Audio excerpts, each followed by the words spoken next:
Terrific. Thank you, Scott, and thank you for the great work setting this up. And I really wish I was there with you all in person. That had been my plan until my back went out playing a game of pickleball the other day. So getting old stinks, but it beats the alternative. It's my pleasure to talk to you about the Argos system today. I'm going to give you an overview, just in case you're not familiar with it, talk about current use and the current space segment, and then really focus on the future of the system, which is to say the next 2 years, with Argos 4 launches, one of which has already happened 4 weeks ago, and Kineis constellation that I'll wrap up describing. So I've advanced my slide. Hopefully you can see this and you're hearing me okay. We are. The Argos data collection system is an international program. NOAA has partnered with the French space agency Kineis since the 1970s, and we have had now 15 NOAA satellite launches, in addition to international contributions, in particular by EUMETSAT and the Indian Space Research Organization. It is a data collection system on polar orbiting satellites. It provides global coverage with independent locations using Doppler shift calculations because of the movement of the polar orbiting satellites. And applications include mid-ocean platforms, wildlife monitoring in particular today, as well as commercial fisheries management and some homeland security and law enforcement applications. Today, there are over 13,000 active platforms for thousands of users in over 100 countries. And important, the United States is the largest Argos user by far, with NOAA as the largest USA user. And I understand you heard from my colleague, Kara Wilson, yesterday, and you're going to hear from Toby Curtis in a few minutes once I finish up. The global distribution of active Argos platforms is seen here. Don't worry too much about the colors. Look more at the distribution. And you can see a wide variety of applications across the globe. And on the left at the bottom, I've indicated about 10,000 science platforms. About 8,000 of those are wildlife. About 3,000 fishing vessels, especially in South America and the Indian Ocean. And then a small number of homeland security and law enforcement applications, piracy alerting in particular for the large merchant ships. On the right side, I've got a summary of the wildlife tracking. Again, well over 100 countries, some 400 species, and about 3,500 birds, 3,000 marine, and 1,500 land animals at any given time. Principal Argos users, you can see here on the left side, over 600 programs by United States agencies and academia. The next 5 countries combined, about that much use. And those 6 countries account for probably 2/3 of system use globally, if not more than that. On the right side, you can see the US use of the Argos system today, with over 40 programs within the National Oceanic and Atmospheric Administration, most of those fisheries, and then Fish and Wildlife, USGS, Woods Hole, Texas A&M, and the University of California making up the next most number of platforms. Key advantages of the system: the platforms are very small, as light as a few grams. They require low power, and again, Doppler shift calculations can be used for independent locations, so you don't have to have an embedded GPS to know where your turtle is or whale or whatever it is you might want to track. Pictures are worth 1,000 words, so I've got 2 slides with some pictures as well as some links for some old stories or highlights of the system use. The fox that traveled from Svalbard to Canada was in the news a couple of years ago. We are using Argos for glider recovery for instruments that are worth hundreds of thousands of dollars. And then again, in the middle there, NOAA is a key Argos user for turtles, for marine mammals, for various large fish, and then seals and whatnot in the Antarctic as well as the Arctic. At the bottom there, I'll highlight that NASA is an Argos user for a couple of programs over the years. This one's a little bit old now, but for the system to land on Mars, some tests were done in the Pacific Ocean, and Argos was used to help locate the micro return capsule when it came back down to the ocean. Here's some pictures, again, seals, some land animals, lots of birds, some weather and oceanography equipment, and then the fishing vessels on the right and the large merchant ships on the left, as well as remote weather stations and other critters. This is a nice new graphic that I achieved from my partners in France, obtained from my partners in France. It shows 10 years of animal tracking with Argos, heat map, if you will. You can see the birds, especially in the U.S., the land animals, especially in Canada, and the marine animals and fish in all of the world's oceans.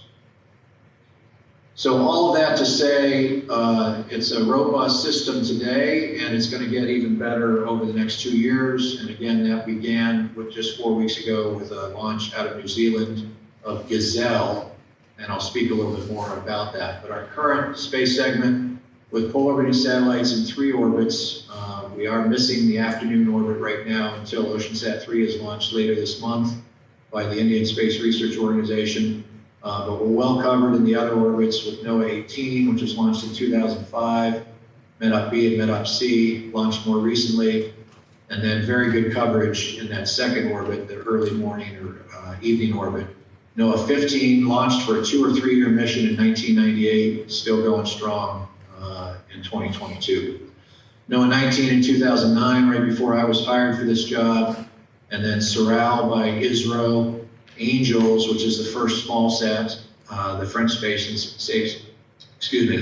Agency launched in 2019, and Gazelle launched 4 weeks ago. Gazelle is a commercial satellite that we contracted for hosting an Argos 4 payload, and the Argos 4 instrument on Gazelle was the first Argos 4, first 4th generation Argos instrument to be launched of 4, and I'm going to talk more about that in a minute. OceanSat 3 will be launched sometime this month by India. It was scheduled several years ago. There were multiple delays, but I'm assured by my Indian and French colleagues that will be launched soon, and that will provide significant improvements for us, not just because of the afternoon orbit finally being covered for the first time in years, but because of the second Argos 4 instrument. Once you have 2 of a particular generation, the improvements are really noticeable to the users once those go into operations. So here's just another look of the future Argos space segment. Gazelle just launched on October 7th, OceanSat 3 later this month. And then the real news is the 25 small sats that will be launched by Kineis, which is a new subsidiary of the French Space Agency, Kineis. And those launches will begin in 2023. And I've got another slide that describes this a little bit more thoroughly. And then additional Argos 4 launches will be provided by EUMETSAT in about 2025 and 2030 to replace MEDOP B and MEDOP C. The vision going forward is an Argos 4 constellation with the traditional space agencies providing those platforms, and then the Argos for Next Generation small satellites by Kineis. And the combination of this is going to provide significantly improved data latency, and we are expecting expanded use as well as a more economical option for the users. The improvements that are coming with the Argos 4 launches, and these will be embedded in the Kineis small sats as well, include extended frequency band. You can see in the middle of this slide, the Argos 3 band was about 110 kilohertz, centered on 401.65. We're going to have almost 600 kilohertz of environmental use from 401 to 402, 401.7. with the Argos 4 instruments, and then a new MSS band for non-environmental applications, 399.9 to 400.05. So significant extended frequency band, which allows for extended capacity, more beacons on board, more beacons at the ground, improved sensitivity with very low 120 BPS platforms, a low 400 BPS, and then continuation of the medium and high. And then this 3 grams should actually be 2 grams. We've made progress since this slide was created a few years ago. And the platforms now are down to as low as 2 grams. And for the bird trackers in particular, we're finding that that's a significant improvement. Even more species can be tracked using the Argos system. So that's a summary of the Argos 4 instrument. The first of those was launched on Gazelle by General Atomics. General Atomics EMS out of Colorado built the satellite with the Argos 4 instrument as a hosted payload, working with the U.S. Space Force as a contract vehicle. French Space Agency provided the instrument to NOAA. NOAA provided the instrument to General Atomics. General Atomics hosted the payload on their Gazelle satellite and worked with Rocket Lab to launch that into the 1730 orbit just 4 weeks ago, again on October 7th. So that's a significant step forward for us, both in Argos 4 being launched after many years of planning, as well as the first NOAA contribution to the Argos space segment since NOAA 19 in 2009. But the real news, and the reason I wanted to be sure to give you an update today, is to make sure you're excited about the launches coming up in 2023 and 2024. 25 satellites will be launched at about 650 kilometers, pretty standard for the Argos system, anywhere from 650 to 830 kilometers. It'll be 5 satellites in 5 planes. Sorry about the typo there. This was provided to me by my colleagues in France. And there will be an Argos payload on every satellite. I should mention, in each plane of 5 satellites, the initial configuration will be 4 active Argos instruments, with the 5th one serving as a spare. And so it'll actually only be 20 satellites that are active at any time, but 25 satellites are being launched. There will also be an AIS payload on several of the satellites.